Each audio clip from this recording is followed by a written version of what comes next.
Dear students, आज हम बात करेंगे ह्यूमन रिप्रोडक्टिव सिस्टम के बारे में। ह्यूमन रिप्रोडक्टिव सिस्टम क्या होता है, तो इसमें जो टॉपिक हैं हम कवर करेंगे फीमेल रिप्रोडक्टिव सिस्टम, इसके बाद करेंगे menstruation cycle, then male reproductive system और प्रोसेस ऑफ कंसेप्शन।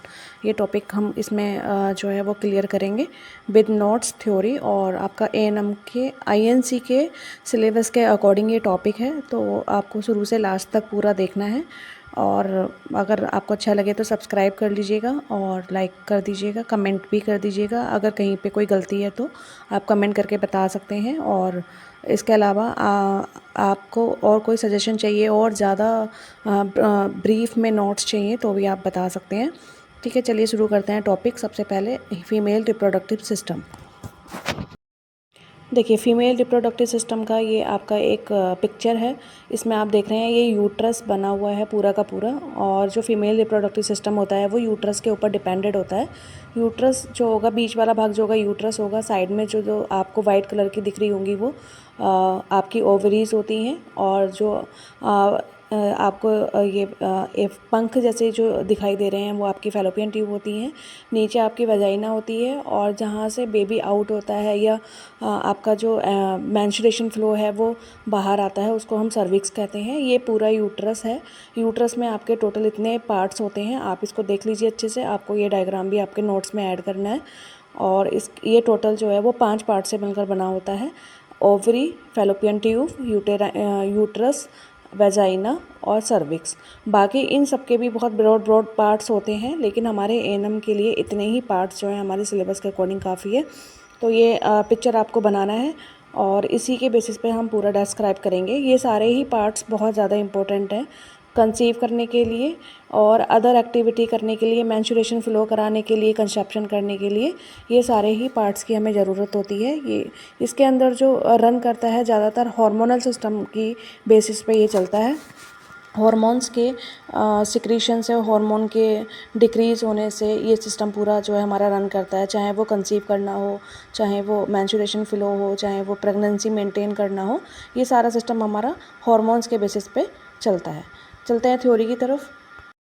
देखिए, पहले हम बात करेंगे ओवरी। ओवरी को हम हिंदी में अंडाशय बोलते हैं। फीमेल रिप्रोडक्टिव ऑर्गन का पार्ट है। तो स्ट्रक्चर की बात करें तो इसमें 2 छोटे ऑलमंड शेप ग्लैंड यूट्रस के दोनों साइड में होते हैं। तो आपने अभी पिक्चर में देखा, फैलोपियन के साइड में जो वाइट कलर के 2 ऑलमंड शेप के जो 2 वहाँ पे यूट्रस के दोनों साइड में जो बने हुए थे, उसी को हम ओवरी कहते हैं। इसका जो मेन फंक्शन होता है वो एग बनाना होता है। ओवम, अंडाणु बनाना इसका मेन फंक्शन है। जब तक ओवरी आपका अंडाणु नहीं बनाएगी तब तक आपका कंसीव वाला पार्ट कंप्लीट नहीं होगा, तब तक आपका फर्टिलाइजेशन नहीं होगा, क्योंकि एक ओवम और एक स्पर्म मिलके ही फर्टिलाइज होके कंसेप्शन करते हैं, मतलब कंसीव करवाते हैं, वहाँ पे बच्चे को प्रोड्यूस करते हैं।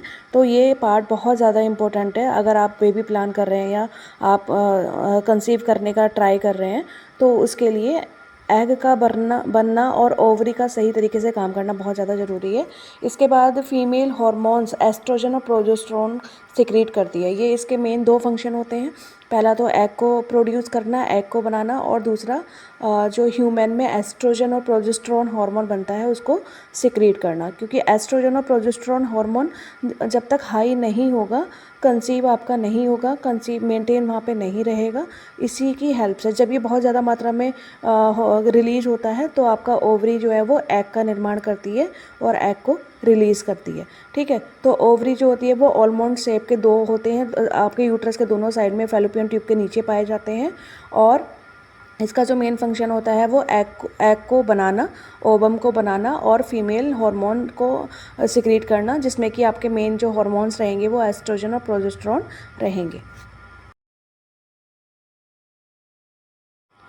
इसके बाद देखिए, हम देखेंगे ओवरी के बाद इसके स्ट्रक्चर के बारे में। तो पतली जो फैलोपियन ट्यूब है उसके ये स्ट्रक्चर के बारे में। फैलोपियन ट्यूब पतली नलियाँ होती हैं, ओवरी को यूट्रस में कनेक्ट करती हैं। आपने देखा होगा जो ओवरी है वो फैलोपियन ट्यूब के फेलेंजियस के नीचे होती है। ठीक है, आप चाहें तो पीछे पिक्चर में जाके देख सकते हैं। तो यहाँ पर देखिए जो ओवरी है आपकी वो जो ओवरी है वो फैलोपियन ट्यूब के ऊपर अटैच है, और ये दो पंख लाइक जो स्ट्रक्चर दिखाई दे रहे हैं ये आपके फैलोपियन ट्यूब है। फैलोपियन ट्यूब जो है वो पतली नलियाँ होती हैं, ओवरी को यूट्रस से कनेक्ट करती हैं, आपने अभी पिक्चर में देखा। इसका जो मेन फंक्शन होता है वो ओव्यूलेटेड एग को यूट्रस तक पहुँचाना होता है, और फर्टिलाइजेशन निषेचन का साइट यही है।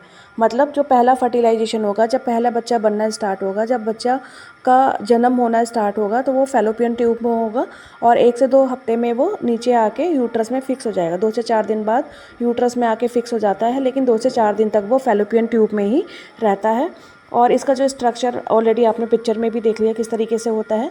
और ये क्या करेगी, ओव्यूलेटेड एग को यूट्रस तक पहुंचाने का काम करती है, और फर्टिलाइजेशन निषेचन की साइट का ये पहला फेज़ होता है।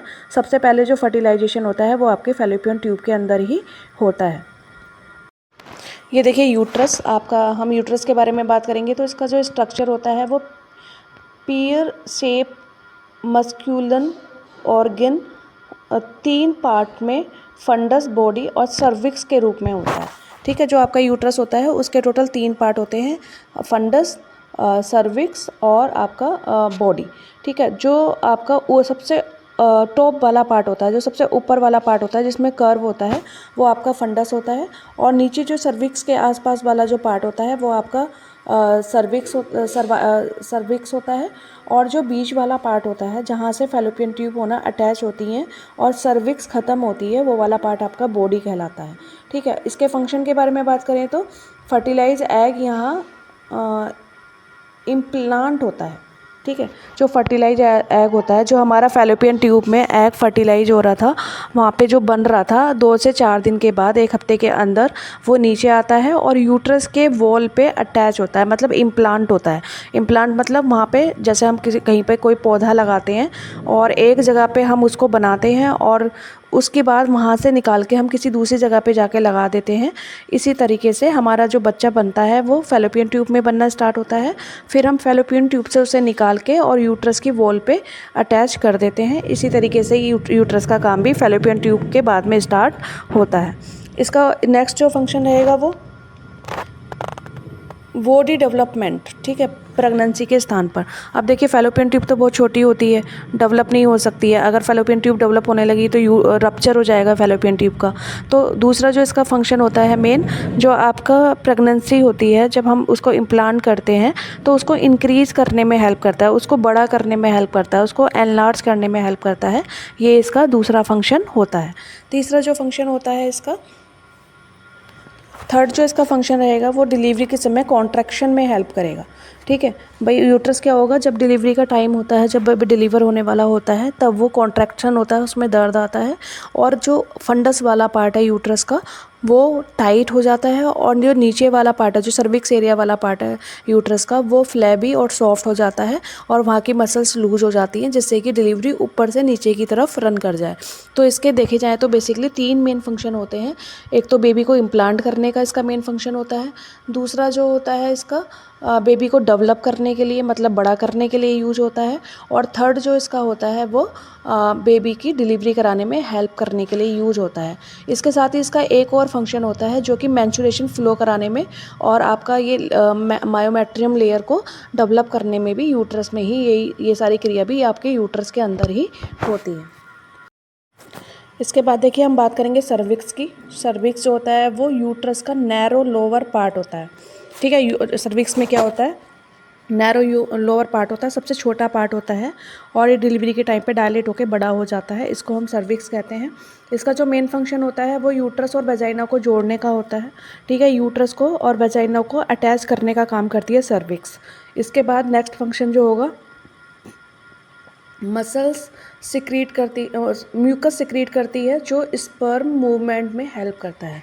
ठीक है, आपका क्या करती है सर्विक्स, एक म्यूकस, एक चिपचिपाहट वाला पार्ट जो होता है, एक चिपचिपाहट जो है वहाँ पे क्रिएट करती है, मतलब एक लुब्रिकेंट वहाँ पे वो प्रोड्यूस करती है। और जब इंटरकोर्स होता है, जब कोई भी स्पर्म वाला मूवमेंट होता है। जब स्पर्म अंदर जाते हैं मेल की साइड से, तो वो स्पर्म को रन करने का फैलोपियन ट्यूब तक पहुंचाने का काम करती है और उसको इजैक्यूएट करने का काम करती है, मतलब उसको अंदर डालने का काम में भी आपकी सर्विक्स ही हेल्प करती है। ठीक है, इसके मेन फंक्शन होते हैं। इसके बाद सर्विक्स की हेल्प से ही जो अंदर मेंस्ट्रुएशन फ्लो है वो बाहर आता है। सर्विक्स की हेल्प से ही बच्चे की डिलीवरी होती है। ये सारे फंक्शन भी आपके सर्विक्स के ही होते हैं, ये आप इसमें ऐड कर लीजिएगा। इसके बाद देखिए बात करेंगे वेजाइना की। वेजाइना जो होता है वो फाइब्रोमस्कुलर कैनाल होती है, सर्विक्स से बाहर तक का जो रास्ता होता है। ठीक है, आपके क्या है, यूट्रस से कौन सा रास्ता अटैच है, सर्विक्स अटैच है, और सर्विक्स से क्या अटैच है, वजाइना अटैच है। ठीक है, जो सर्विक्स होती है वो वजाइना को यूट्रस को जोड़ने का काम करती है। तो वजाइना में फाइबर मस्कुलर कैनाल होती हैं, सर्विक्स से बाहर निकलती हैं। इसके बाद इसका जो फंक्शन होगा वो इंटरकोर्स का पैसेज होगा, मतलब जब इंटरकोर्स होता है तो उसके लिए ये एक रास्ता होता है इंटरकोर्स करने के लिए। बेबी बर्थ कैनाल होती है, बेबी की बर्थ के लिए कैनाल होती है। इसके बाद मेंस्ट्रुएशन फ्लो को एग्जिट पैथ होता है। ठीक है, जो आपका मेंस्ट्रुएशन होते हैं, जो एमसीज होती हैं, ब्लड फ्लो होता है, उसको बाहर निकालने का काम भी सर्विक्स और आपका ये वेजाइना की हेल्प से होता है। तो बेसिकली इसके 3 मेन फंक्शन हैं, इंटरकोर्स में हेल्प करना, डिलीवरी में हेल्प करना, मेंस्ट्रुएशन फ्लो में हेल्प करना। ये 3 इसमें मेन फंक्शन आपके वेजाइना के होते हैं। वेजाइना जो होती है वो यूट्रस का ही पार्ट होती है, और सर्विक्स जो होती है वेजाइना को यूट्रस को आपस में जोड़ती है। सर्विक्स और वेजाइना दोनों एक पैरेलल लाइन में होते हैं। इसके बाद देखिए ये कुछ एक्सटर्नल और जेनाइटल ऑर्गन्स होते हैं फीमेल के अंदर, जैसे कि आपका बल्बा हुआ, labia majora, labia minora, clitoris. तो ये भी पार्ट आपके वेजाइना में पाए जाते हैं। वेजाइना में ऊपर से लेके नीचे तक सारे पार्ट्स होते हैं। इनके जो फंक्शन होते हैं, इन सबका अलग अलग अपना अपना फंक्शन होता है। तो प्रोटेक्ट करने को जो इंटरनल जो आपका लेबिया माइजोरा और लेबिया माइनोरा है, वल्वा है, ये आपके इंटरनल पार्ट को प्रोटेक्ट करने का काम करते हैं, उनको कवर करने का काम करते हैं, उनको सही रखने का काम करते हैं। उसके अंदर कोई इन्फेक्शन ना चला जाए, कोई बाहर से फॉरेन बॉडी ना चला जाए, उसमें ये आपकी हेल्प करते हैं। इसके बाद सेक्सुअल ऑर्शियल, ठीक है, जो क्लाइटोरिस होता है वो क्या होता है, ये स्टिमुलेट होता है और डिज़ायर पैदा करता है सेक्स करने के लिए। ठीक है, जो सेक्सुअल ओरियस और जिसको हम क्लाइटोरिस कहते हैं, ये आपको एक वहाँ पे एक पदार्थ सिक्रीट करता है। उससे क्या होता है कि जब आप इंटरकोर्स करते हैं तो वहाँ पे फ्रिक्शन नहीं होता है, उसको बचाने के लिए, फ्रिक्शन को बचाने के लिए ये एक पदार्थ को पैदा करता है। क्लाइटोरिस का भी मेन रोल है। ये सेक्सुअल डिज़ायर के टाइम पे यूज होता है, या फिर कह लीजिए जो पेशेंट होता है उसको स्टिमुलेट करने के लिए काम करता है, सेक्स करने के लिए, इनकरेज करने के लिए काम करता है। तो इसकी वजह से जो है वहाँ पे फ्रिक्शन नहीं होता, मतलब रगड़ नहीं लगती है, वहाँ पे लुब्रिकेट जो है वो बना हुआ रहता है। ये इसका मेन काम होता है। इसके बाद जो बल्वा होता है वो आपका प्रोटेक्शन का काम करता है। लेबिया माइजोरा, लेबिया मेजोरा आपके सर्विक्स को और यूट्रस को इन्फेक्शन से बचाने का काम करती हैं। तो ये मैंने आपको बता दिया, जो बल्वा होता है और लेबिया माइजोरा, लेबिया माइनोरा, ये प्रोटेक्शन का काम करते हैं। क्लाइटोरिस जो होता है वो सेक्सुअल डिज़ायर के लिए मोटिवेट करता है। ठीक है, इनका जो मेन काम होता है प्रोटेक्शन करना होता है, और सेक्सुअल क्लाइटोरिस को जो है वो सिक्रीट करने में हेल्प करता है। ये सारे इनके मेन फंक्शन होते हैं। ये हमारा कंप्लीट फीमेल रिप्रोडक्टिव सिस्टम था, किस तरीके से काम करता है हमने ये डिस्कस किया। अगर हम इसको समराइज़ करें, इसकी समरी देखें शॉर्ट में, तो इसको समराइज़ करेंगे तो आपको देखने को मिलेगा कि जो ये सारे ऑर्गन से किस तरीके से काम करते हैं। तो ओवरीज एग बनाती है, फैलोपियन ट्यूब में फर्टिलाइजेशन होता है, यूट्रस में बेबी डेवलप होता है, और वेजाइना से डिलीवरी होती है। और जो आपके वेजाइना के एक्सटर्नल पार्ट्स होते हैं वो वेजाइना को, यूट्रस को, सर्विक्स को और फैलोपियन ट्यूब को प्रोटेक्शन देने का काम करती हैं। और जो क्लाइटोरिस होता है वो आपके सेक्स डिज़ायर को उत्पन्न करता है और वहाँ पे एक पदार्थ क्रिएट करता है जिससे कि वहाँ पे फ्रिक्शन नहीं होता है। ये हमारे कंप्लीट फीमेल रिप्रोडक्टिव सिस्टम के कंपोनेंट होते हैं। इसके बाद देखिए बात करेंगे मेल रिप्रोडक्टिव सिस्टम की। तो आप ये पिक्चर में देख रहे होंगे कि मेल का जो बाहर वाला पार्ट होता है, जो बाहर प्रोट्यून्ड होता है, उसे हम यूरिथ्रा बोलते हैं। इसके बाद इसका पेनिस के शुरू होता है, फिर ब्लैडर, फिर vas deferens and prostate glands होती हैं। इसके बाद टेस्टिस, आपने ये दोनों एक्सटर्नल पार्ट होते हैं, एपिडाइमिस एंड सेमी वेसिकल्स। ठीक है, ये सारे पिक्चर में आप पार्ट देखने हैं, आपको ये डायग्राम भी बनाना है मेल रिप्रोडक्टिव सिस्टम में। ठीक है, एक एक करके हम ये सारे पार्ट्स को डिस्कस करते हैं। तो देखिए, मेल रिप्रोडक्टिव हार्मोन में सबसे पहले टेस्टिस के बारे में बात करेंगे। जो टेस्टिस होते हैं, इनको हम अंडकोश बोलते हैं हिंदी में। तो इसका जो स्ट्रक्चर होता है वो 2 ओवल शेप ग्लैंड्स स्क्रोटम, ठीक है, से बना हुआ होता है। अंडकोश थैली में स्थिरता बनी हुई रहती है। टेस्टिस जो होती हैं वो आपके बॉडी के टेम्परेचर को मेंटेन करती हैं। बेसिकली इसका जो फंक्शन होता है वो स्पर्म शुक्राणु बनाती हैं। जैसे फीमेल में ओवरी एग बना रही थी, ऐसे ही मेल में जो टेस्टिस होंगी वो स्पर्म बनाएंगी, शुक्राणु बनाएंगी। और हार्मोन टेस्टोस्टेरोन सिक्रीट करती हैं। फीमेल में जो हो रहा था वो एस्ट्रोजन और प्रोजेस्टेरोन हार्मोन सिक्रीट हो रहा था, लेकिन टेस्टिस जो होंगी वो आपका टेस्टोस्टेरोन हार्मोन को सिक्रीट करेंगी। इसके बाद सेकेंडरी सेक्सुअल कैरेक्टरिस्टिक डेवलप करती हैं। ठीक है, तो इनका जो मेन फंक्शन होता है टेस्टिस का, वो होता है स्पर्म को बनाना, टेस्टोस्टेरोन हार्मोन को बनाना और सेकेंडरी सेक्सुअल कैरेक्टरिस्टिक को डेवलप करना। ये इसके मेन फंक्शन होते हैं। और ये फीमेल में 2 पाई जाती हैं। इनको हम अंडकोश थैली बोलते हैं हिंदी में, और ये ओवल शेप की होती हैं। और इनका और जो फंक्शन होता है वो बॉडी के टेम्परेचर को मेंटेन करना भी होता है, क्योंकि ये बहुत ज़्यादा हाई टेम्परेचर में नहीं रह सकती हैं। इसलिए इनको जो नेचर है उसने बॉडी के बाहर की साइड में प्रोट्यून किया है, जिससे कि ये अपनी बॉडी के साथ में कंपेटेबल होके टेम्परेचर को मेंटेन कर पाएँ। अगर वो अंदर रहेंगी, बॉडी के अंदर अगर वो होंगी, तो टेम्परेचर मेंटेन नहीं कर पाएंगी। इसके बाद देखिए एपिडिमाइसिस के बारे में बात करेंगे। जो एपिडिमाइसिस होता है, एपिडिमाइसिस जो होता है वो इसका स्ट्रक्चर टेस्टिस के पीछे कॉइल ट्यूबल की तरह होता है। ठीक है, आपने पिक्चर में देखा होगा, टेस्टिस के पीछे 2 ट्यूब टाइप की 2 आकृति जा रही थी गोल गोल करके, तो वो कॉइल ट्यूब की तरह काम करता है ये, और ये अंदर रहता है बॉडी के। इसका जो मेन फंक्शन होता है वो स्पर्म को स्टोर करने का और उसको मैच्योर करने का काम होता है। तो टेस्टिस जो होगा वो स्पर्म को बनाएगा और टेस्टोस्टेरोन हार्मोन को जो है वो इंक्रीज़ करेगा, उसको रिलीज़ करेगा और सेकेंडरी सेक्सुअल कैरेक्टरिस्टिक को डेवलप करेगा। लेकिन जो एपिडिमिस होता है, ये क्या करेगा, स्पर्म को स्टोर करने का और उसको मैच्योर करने का, मतलब उसकी क्वालिटी को बढ़ाने का काम करता है। ये बॉडी के अंदर की साइड में होता है, टेस्टेड बॉडी के बाहर की साइड में होती है। इसके बाद देखिए बेस डिफेंस वीर्य वाहिनी। तो स्ट्रक्चर जो होता है मस्कुलर ट्यूब, जो एपिडिमिस से यूट्रस तक स्पर्म को ले जाने का काम करती है। जैसे फीमेल में सर्विक्स थी, जो वेजाइना से कोई भी चीज़ को अंदर लेकर जा रही थी यूट्रस तक, और यूट्रस से कोई भी चीज़ को बाहर लेकर आ रही थी बाहर तक। ठीक है, तो वो सर्विक्स काम कर रही थी। उसी तरह इसमें जो होगा मेल रिप्रोडक्टिव सिस्टम में, वो वॉस डिफेंस होता है, वीर्य वाहिनियाँ होती हैं जो वही सेम काम करती हैं जो फीमेल में सर्विक्स काम करती है। तो स्ट्रक्चर जो होगा उसका मस्कुलर ट्यूब, जो एपिडिमिस से यूरिथ्रा तक स्पर्म को ले जाने का काम करती है, उसको हम वॉस डिफेंस कहते हैं।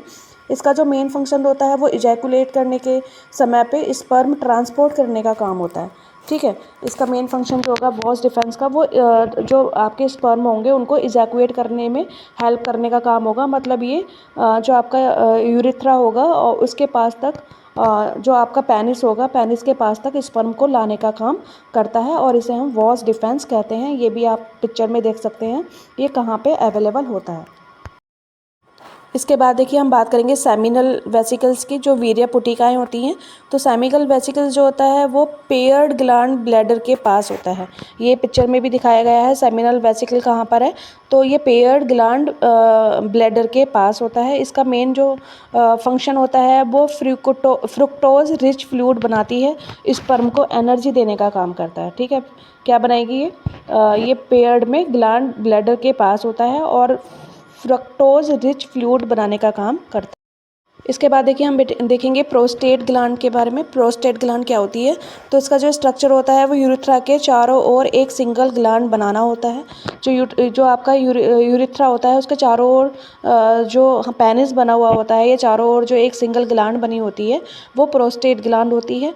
और इसका जो मेन फंक्शन होगा वो एल्केलाइन फ्लूइड सिक्रीट करना होगा।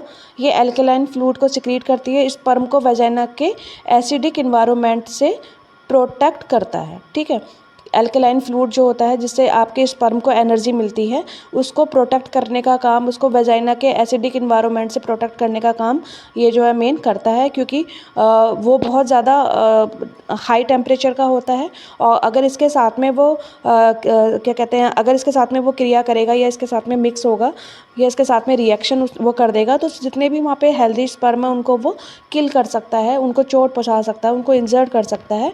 तो उससे प्रिवेंट करने का काम आपका प्रोस्टेट ग्लैंड का होता है। और ये एल्केलाइन फ्लूइड सिक्रीट करती है जिससे कि आपके स्पर्म को जो है वो वेजाइना के एसिडिक इन्वायरमेंट से बचने के लिए हेल्प मिलती है। इसके बाद देखिए बल्ब्यूरेथ्रल। ठीक है, बल्ब्यूरेथ्रल जो काउपर ग्लैंड होती हैं, बल्ब्यूरेथ्रल ग्रंथि हम इसको कहते हैं, बल्ब्यूरेथ्रल। इसका जो मेन फंक्शन होता है वो क्लियर लुब्रिकेटिंग फ्लूइड रिलीज़ करने का होता है, इंटरकोर्स में हेल्प करता है। सेम ऐसे ही जैसे फीमेल में क्लाइटोरिस था, क्लाइटोरिस जो है वो एक फ्लूइड रिलीज़ कर रहा था जो चिपचिपाहट था, जिससे इंटरकोर्स करने में हेल्प मिल रही थी, वहाँ पे लुब्रिकेशन बना हुआ था, वहाँ पे वो सेक्स डिज़ायर को इंक्रीज़ कर रहा था। इसी तरीके से जो मेल होते हैं उसमें बल्ब्यूरेथ्रल ग्रंथियाँ होती हैं जो आपका लुब्रिकेशन फ्लूइड को रिलीज़ करती हैं और इंटरकोर्स में हेल्प करती हैं, उससे वहाँ पे फ्रिक्शन नहीं हो पाता है। तो ये सारे सेम फंक्शन वैसे ही काम करते हैं जैसे फीमेल में करते हैं, लेकिन इनकी बनावट और इनके जो बॉडी के पार्ट्स ऑफ नेम है वो डिफरेंट है, मेल में अलग हैं, फीमेल में अलग हैं, फंक्शन दोनों के सेम ही ऑलमोस्ट होते हैं। इसके बाद देखिए यूरेथ्रा। ठीक है, जिसको हम मूत्र मार्ग कहते हैं। तो फंक्शन जो यूरेथ्रा का मेन होता है, यूरेथ्रा के मेन दो फंक्शन होते हैं, सीमेन और यूरिन दोनों का पैसेज, लेकिन एक साथ नहीं होता है। ठीक है, मतलब सीमेन को निकालने का काम जो स्पर्म होते हैं उनको इजैकुएट करने का काम भी आपका पेनिस करता है, यूरेथ्रा करता है। और जो यूरिन होता है, जो यूरिन एक्सपेल आउट करने का काम होता है, वो भी आपका यूरेथ्रा ही करता है। तो ये दो मेन फंक्शन यहाँ पे यूरेथ्रा के होते हैं, सीमेन स्पर्म को बाहर निकालना और यूरिन को बाहर निकालना। इसके बाद देखिए पेनिस। ठीक है, लास्ट में हम देखेंगे पेनिस। पेनिस का जो स्ट्रक्चर होता है वो सिलिंड्रिकल ऑर्गन इरेक्टाइल टिश्यू से बना होता है। ठीक है, पेनिस जो होता है वो सिलिंड्रिकल ऑर्गन इरेक्टाइल टिश्यू से बना होता है। इसका जो मेन फंक्शन होता है वो सीमेन को फीमेल रिप्रोडक्टिव ट्रैक में डिपॉजिट करने का होता है। ठीक है, पेनिस का क्या होगा मेन फंक्शन, भाई पेनिस क्या करता है, स्पर्म को इजैकुएट करता है किसके अंदर, फीमेल के अंदर। उसको हम क्या कहते हैं, सीमेन को फीमेल में रिप्रोडक्टिव ट्रैक में डिपॉजिट करने का काम करता है और इंटरकोर्स में हेल्प करता है। इसके दो मेन फंक्शन होते हैं। इसके बाद देखिए हम देखेंगे समरी, मतलब ये पूरा फीमेल जो मेल रिप्रोडक्टिव सिस्टम है वो काम कैसे करता है। तो देखिए टेस्टिस स्पर्म बनाती हैं। ठीक है, एपिडिमिस में मैच्योर होते हैं, टेस्टिस क्या करेंगे, स्पर्म बनाएंगी, एपिडर्मिस में मैच्योर होंगे, वेज डिफेंस से यूरेथ्रा तक पहुँचेंगे। ये एक रास्ता है वेज डिफेंस, जैसे फीमेल में सर्विक्स था। ठीक है, ग्लैंड फ्लूइड ऐड करती हैं, जो ग्लैंड्स होती हैं वो फ्लूइड को सिक्रीट करती हैं जो इंटरकोर्स में हेल्प करता है और वहाँ पे फ्रिक्शन नहीं होने देता है। पेनिस के द्वारा सीमेन बाहर आता है, मतलब पेनिस के द्वारा जो सीमेन होता है यूरेथ्रा की हेल्प से बाहर इजैकुएट होता है। इसी की हेल्प से इंटरकोर्स हो सकता है, इसी की हेल्प से आपके जो स्पर्म है वो फीमेल में इजैकुएट हो सकते हैं। तो ये पूरा सिस्टम इस तरीके से काम करेगा। टेस्टिस स्पर्म बनाएंगी, एपिडिमिस में मैच्योर होंगे, वेज डिफेंस यूरेथ्रा तक पहुंचाने का काम करेगा, ग्लैंड्स फ्लूइड जो है वो सिक्रीट करेंगी फ्लूइड को। ठीक है, और पेनिस के द्वारा सीमेन फीमेल के अंदर इजैकुएट होगा और टेस्टिस जो होती हैं वो टेस्टोस्टेरोन हार्मोन को सिक्रीट करने का भी काम करती हैं। इन शॉर्ट ये पूरी जो थ्योरी है वो इसी के ऊपर बेस्ड होती है। नेक्स्ट टॉपिक जो रहेगा हमारा रहेगा मेंस्ट्रुएशन साइकिल। मेंस्ट्रुएशन साइकिल के टोटल 4 फेजेस होते हैं। फर्स्ट फेज आपका मेंस्ट्रुएशन फेज जो 1 दिन से लेके 5 दिन तक होता है। ठीक है, फर्स्ट जो फेज होगा मेंस्ट्रुएशन फेज वो 1 डे से 5 डेज तक होता है। यूट्रस की इनर लाइनिंग एंडोमेट्रियम लाइन टूटकर ब्लड के साथ बहना शुरू कर देती है। आपका मेंस्ट्रुएशन फेज में जो यूट्रस की लाइनिंग होती है एंडोमेट्रियम लेयर वो टूटती है और ब्लड का फ्लो स्टार्ट हो जाता है। इसे पीरियड कहते हैं। ठीक है, मेंस्ट्रुएशन फर्स्ट जो होगा आपका मेंस्ट्रुएशन होगा और इसमें ये 1 से 5 दिन तक होता है और इसमें जो एंडोमेट्रियम लेयर है वो टूट के फ्लो होना शुरू कर देती है। ये इसका मेंस्ट्रुएशन साइकिल का फर्स्ट फेज होता है। सेकेंड फेज जो होता है वो ये देखिए, ये मेंस्ट्रुएशन साइकिल है। इसकी पिक्चर आपको बनानी है। इसमें साफ साफ दिखा गया है 1 डे से 5 डे तक आपका मेंस्ट्रुएशन फ्लो होगा, मेंस्ट्रुएशन साइकिल होगी। फिर आपका 6 डे से लेके 12 डे तक जो है वो आपका सेकंड जो आपका रहेगा जो आपका 6 से 12 तक आपका फोलिकुलर फेज रहेगा। इसमें आपकी जो एंडोमेट्रियम लेयर है वो डेवलप होना स्टार्ट होगी। इसके बाद आपका ओव्यूलेशन फेज होगा।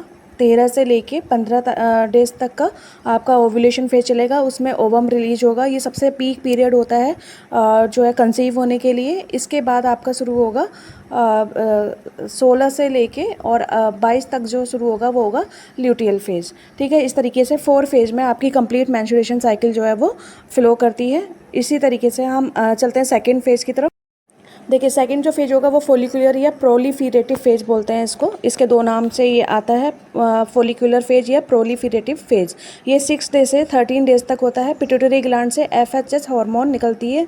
ओवरी में फोलिकुलर ग्रो करता है दोबारा शुरू होने के लिए। तो जो FSH हार्मोन है, फोलिक स्टिमुलेट हार्मोन, वो आपका इसमें रिलीज़ होता है। पिट्यूटरी ग्लैंड इसको रिलीज़ करती है और फोलिकल से एस्ट्रोजन रिलीज़ होता है। एंडोमेट्रियम फिर से थिक होना शुरू हो जाती है। मतलब जो एंडोमेट्रियम लेयर है वो आपका फिर से बनना शुरू हो जाती है, फिर से गाढ़ी होना शुरू हो जाती है और ये एस्ट्रोजन रिलीज़ करती है, जिससे कि आपकी जो यूट्रस है वो दोबारा से मेंस्ट्रुएशन फ्लो करने के लिए तैयार होता है और ओव्यूलेशन के लिए तैयार होता है। ठीक है, मतलब आपका जब ये फोलिकुलर फेज कंप्लीट होगा तो 14 डेज से 21 दिन तक आपका जो 15 दिन तक है वो आपका ओव्यूलेशन फेज चलेगा। ओव्यूलेशन फेज में आपका ओवम रिलीज होगा और फर्टिलाइज होगा। तो आपकी 2 फेज पहले होंगी, पहले मेंस्ट्रुएशन फेज होगी, उसके बाद फोलिकुलर फेज या प्रोलिफेरेटिव फेज स्टार्ट होगी। चलते हैं थर्ड फेज की तरफ। आप ये डायग्राम में देख सकते हैं कि किस तरीके से ये वर्क करती है। बिल्कुल क्लियरली इसमें मेंशन है, इसमें कुछ आपको समझने की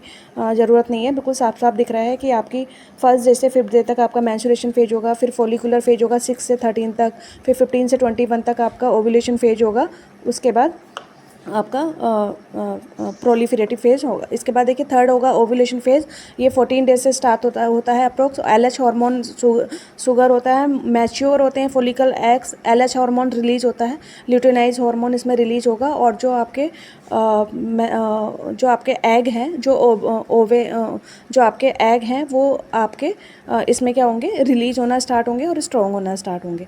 यह सबसे ज़्यादा फर्टिलाइज पीरियड होता है। इसमें सबसे ज़्यादा कंसीव होने के चांसेस होते हैं आपके ओव्यूलेटरी फेज में। इसमें एग ओवम बोलते हैं हम उसे, ओवम रिलीज होगा। ओवम रिलीज होने के बाद फर्टिलाइज होने के लिए सबसे पीक टाइम पे होगा और इसी को हम ओव्यूलेशन फेज कहते हैं। आप इस साइकिल के थ्रू भी देख सकते हैं किस तरीके से ये काम करता है।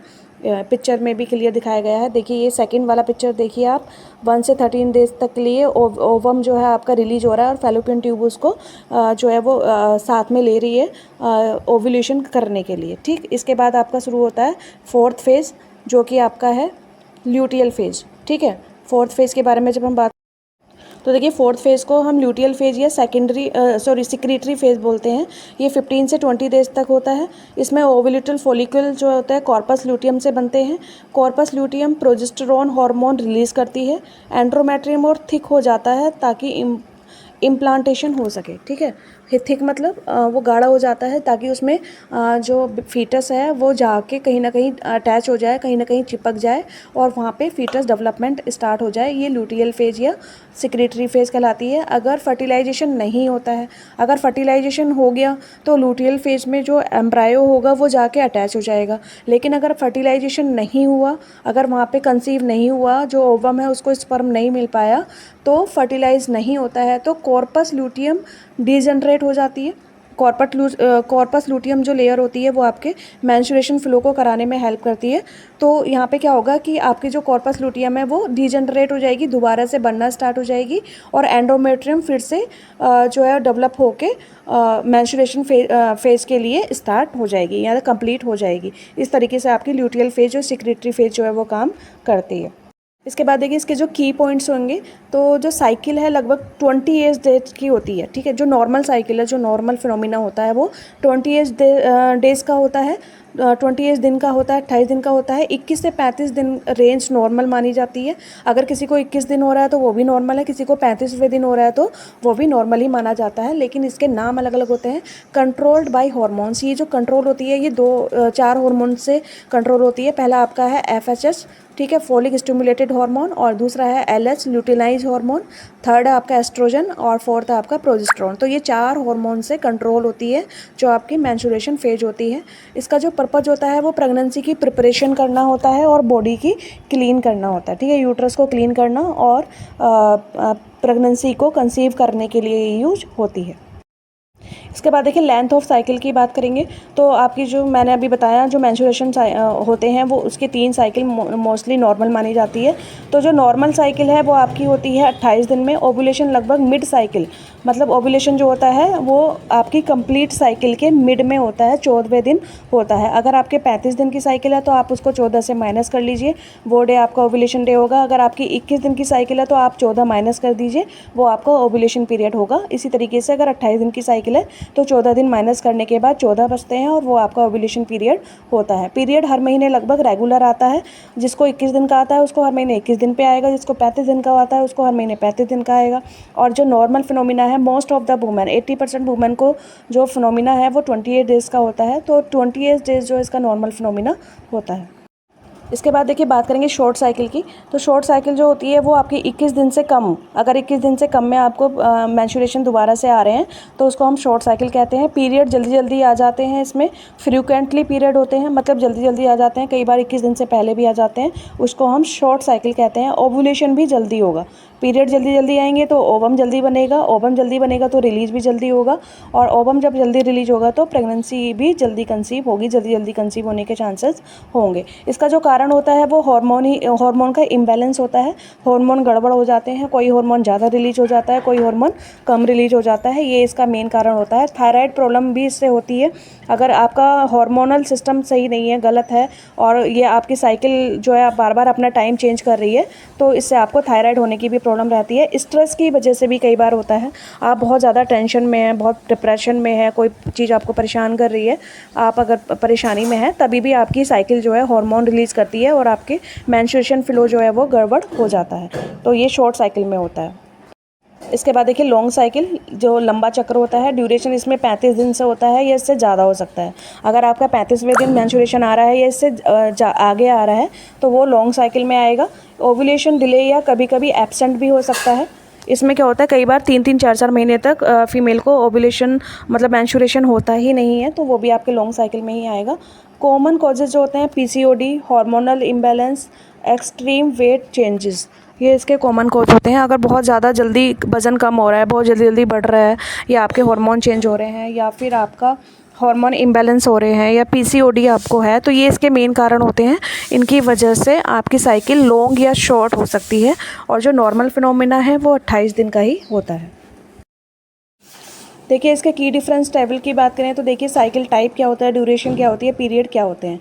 तो शॉर्ट साइकिल में 21 दिन से कम वाले को हम शॉर्ट साइकिल में काउंट करेंगे, और इसके पीरियड जो होंगे वो फ्रीक्वेंट होंगे, मतलब फ्री होंगे, कभी भी आ जाएंगे, कभी भी नहीं आएंगे। नॉर्मल जो होगा वो 21 से 35 दिन के बीच का होगा, और ये रेगुलर होता है। अगर आपको 3 साइकिल रेगुलर 21 से 35 दिन के बीच में आई हैं तो मतलब वो आपका नॉर्मल फिनोमिना है। लॉन्ग साइकिल जो होगी वो मोर देन 35 डेज़ होती है, मतलब 35 डेज़ के बाद में अगर हर बार किसी को पीरियड आ रहे हैं या फिर वो मिस हो जा रहे हैं कई कई महीने तक, तो वो आपके लॉन्ग साइकिल में होगा, और ये डिलेड होता है। शॉर्ट साइकिल फ्रीक्वेंटली होगा, कभी भी हो जाएगा, सडनली हो जाएगा। नॉर्मल साइकिल 21 दिन से 35 दिन के बीच में ही आएगा हमेशा, और जो लॉन्ग साइकिल है वो 35 डेज़ के बाद में या तो एब्सेंट होगा या हमेशा 35 डेज़ के बाद में कभी भी आ जाएगा। इसके बाद देखिए इसको समराइज़ करेंगे तो शॉर्ट साइकिल जल्दी जल्दी पीरियड आएंगे, नॉर्मल साइकिल में रेगुलर हेल्दी पीरियड आएंगे, लॉन्ग साइकिल में देर से या कम पीरियड आएंगे या नहीं आएंगे। पीरियड यूटेराइन की सफाई जो करता है, पीरियड जो होते हैं वो यूट्रस की सफाई करते हैं, एग रिलीज़ करते हैं।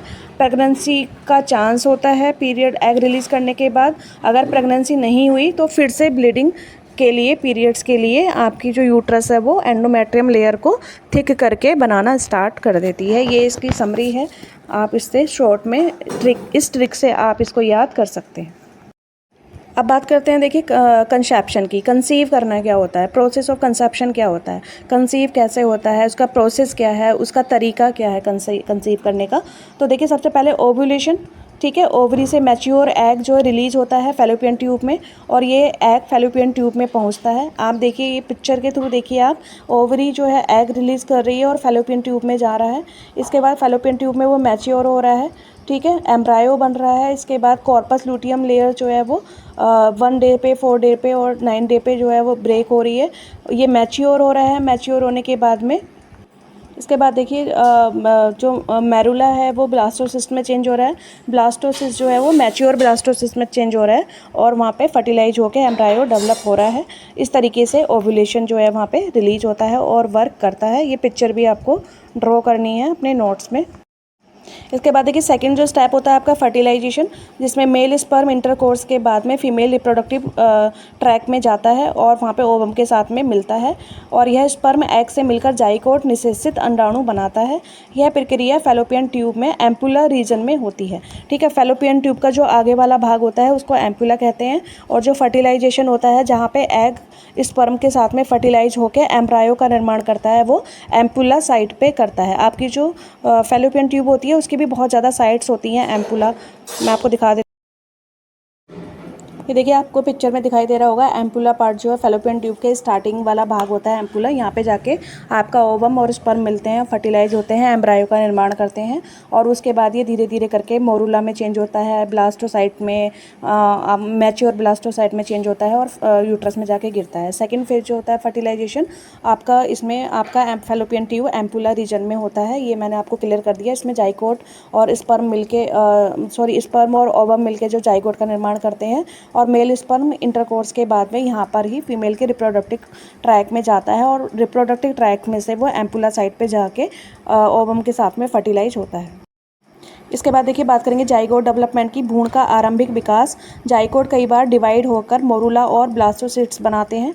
यह फैलोपियन ट्यूब से होते हुए यूट्रस तक पहुंचते हैं, ठीक है। जैसा कि मैंने आपको स्टार्टिंग में पिक्चर में दिखाया था कि जाइगोट डेवलप होने के बाद में क्या करेगा, मोरूला बनाएगा। मोरूला जो है मोरूला से पहले जो जाइगोट होगा वो आपके 2 सेल्स में, 4 सेल्स में और 6 सेल में डिवाइड होगा।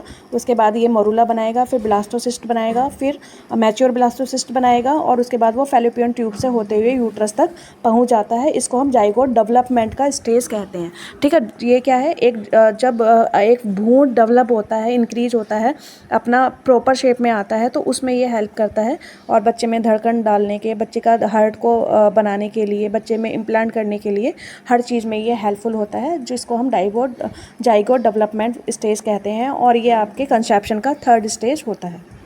इसके बाद देखिए इम्प्लांटेशन, प्रतिरोपण।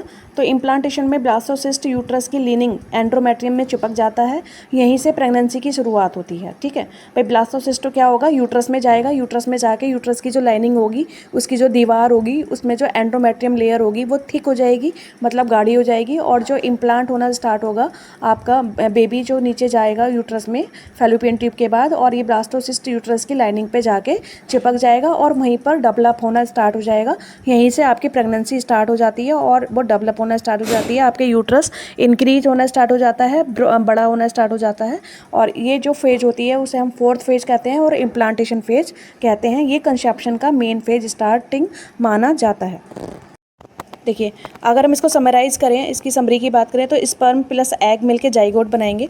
जो मेल का स्पर्म होगा और फीमेल का एग होगा वो दोनों मिलेंगे एम्पुला में, एम्पुला में वो जाइगोट का निर्माण करेंगे, फर्टिलाइज होकर जाइगोट यूट्रस में इम्प्लांट होगा, कंसेप्शन गर्भधारण होगा। मतलब जो जाइगोट होगा वो 3 से 7वें दिन तक के बीच में जो है वो एम्पुला से आपका ब्लास्टोसिस्ट में मैच्योर होके, फिर आपका मैच्योर ब्लास्टोसिस्ट होके और यूटेराइन लाइनिंग पे जाके अटैच हो जाएगा अटैच होने के बाद वहाँ पे डेवलप होना स्टार्ट हो जाएगा, बड़ा होना स्टार्ट हो जाएगा। उसके बाद हार्मोनल प्रोजेस्टेरोन, एस्ट्रोजन और HCG प्रेगनेंसी को मेंटेन करते हैं। ये 3 हार्मोन जो होते हैं, मैंने आपको अपनी पुरानी वीडियो में बताया था कि ये 3 हार्मोन जो होते हैं वो प्रेगनेंसी को डेवलप करने का, प्रेगनेंसी को बनाए रखने का, उसको किसी भी प्रकार के हार्म से बचाने का जो है काम करते हैं। और ये 3 हार्मोन्स जो है आपके प्रेगनेंसी कंसीव करते ही रिलीज होने लगते हैं और इनका मेन रोल होता है। ठीक है, तो ये मेन हार्मोन होते हैं प्रोजेस्टेरोन, एस्ट्रोजन और HCG। ये तीनों ही हार्मोन जब तक डिलीवरी का टाइम ना आए तब तक प्रेगनेंसी को मेंटेन रखने का काम करते हैं।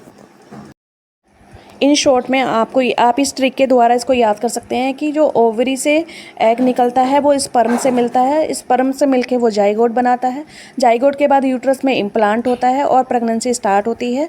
और प्रेगनेंसी जो स्टार्ट होती है वो एस्ट्रोजन, प्रोजेस्टेरोन, HCG और हार्मोन से मिलकर स्टार्ट होती है और यही मिलकर इस पूरी प्रेगनेंसी को लास्ट तक मेंटेन रखते हैं। और जो ल्यूटिनाइज हार्मोन होता है और FHS हार्मोन होता है वो ओव्यूलेशन का निर्माण करता है। ठीक है, वो एक अलग हार्मोन है जो ओव्यूलेशन निर्माण तक का काम करता है और जो प्रेगनेंसी डिलीवर तक का काम करती है वो एस्ट्रोजन, प्रोजेस्टेरोन और HCG हार्मोन होते हैं। तो थैंक यू सो मच। ये इन्फॉर्मेशन आपको कैसी लगी प्लीज़ कमेंट करिए, सब्सक्राइब कर दीजिए और लाइक कर दीजिए। और अगर और अच्छे से इस पर जानकारी चाहिए तो कमेंट करके बता दीजिए। Thank you.